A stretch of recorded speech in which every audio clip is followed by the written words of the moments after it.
Señor ministro, vamos a ver. En este Estado existen 6.200.000 parados y paradas, como usted muy bien sabe. 11 millones de personas viven por debajo del umbral de la pobreza. 600.000 familias no tienen nada, ningún ingreso ni salarial ni social. Personas viven con prestaciones de 400 euros, salarios de 650 mínimos profesionales, muchos pensionistas con 700. Esto, señor ministro, es violencia. Es violencia del sistema y es violencia de quienes tienen cogido al sistema por el cuello, que son los banqueros, que es la patronal y que es el Gobierno. Y la mayor violencia que existe en este país en estos momentos es la violencia institucional y la violencia social. Y esta es mi comprensión primera de la violencia.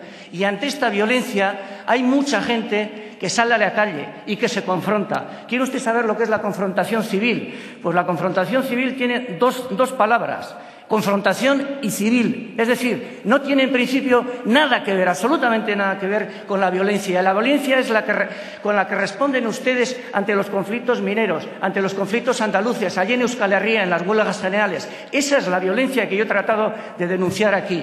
No intente usted mezclar las cosas, ni confundirlas, ni echar cortinas de humo. Usted habla del cumplimiento de la ley. ¿De qué ley?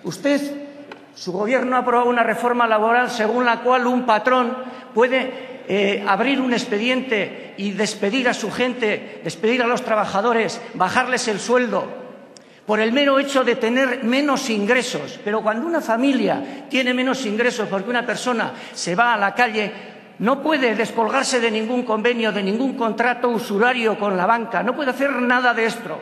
¿Qué justicia es esta? ¿Qué cumplimiento de la ley? Guante de seda para el patrón, mano de hierro para el trabajador que está en esa fábrica. Mire usted, con los desahucios, su sagrada Constitución, señor ministro, habla del derecho a la vivienda y de que las administraciones tienen que poner medios para garantizar este derecho.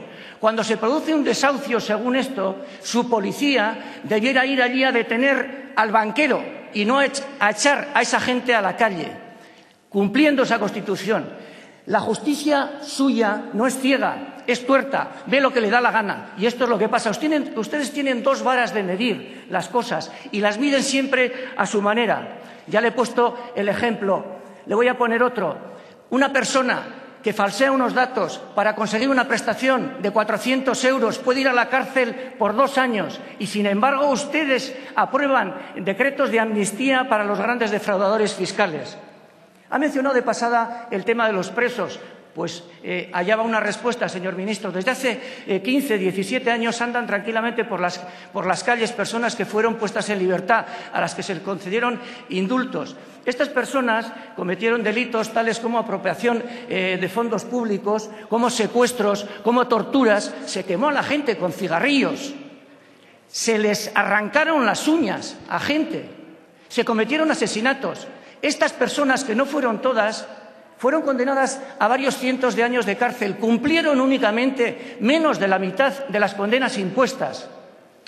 Sus gobiernos, el suyo y el suyo, dieron libertades condicionales rápidamente e indultos. Y hoy, sin embargo, a los presos políticos vascos, en vez de hacer nada de esto, por supuesto, lo que hacen es aplicarles la doctrina Parot para incrementar en un 50% las penas de 20 años, de 25 años que ya están cumpliendo. Esta es su justicia, esta es su legalidad, señor ministro. Esto es lo que hay. La justicia, la injusticia social está institucionalizada y la injusticia política también, con tratamientos distintos para unos y para otros. Y esto no es justicia, esto no es ley. Y la Constitución y las leyes que amparan todo esto no sirven para nada desde un punto de vista democrático. Y cuando nosotros hablamos de confrontación civil, ya se lo he dicho, estamos haciendo referencia a que frente a todas estas recortes reaccionarios, ante esta contrarreforma global que está practicando el Gobierno, el deber, la obligación de cualquier persona que atienda a criterios de equidad, de justicia social, es levantarse contra esto, y es hacer huelgas generales, y es salir a la calle, y es hacer ocupaciones, y es hacer scratches. Esto es lo que le he querido decir yo a usted. No confunda.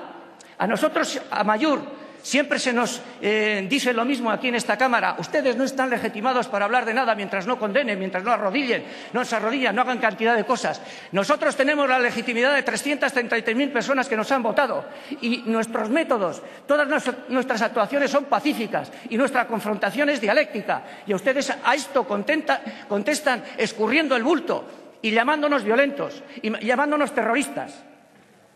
El mayor terrorismo que existe hoy en el Estado español es el terrorismo social.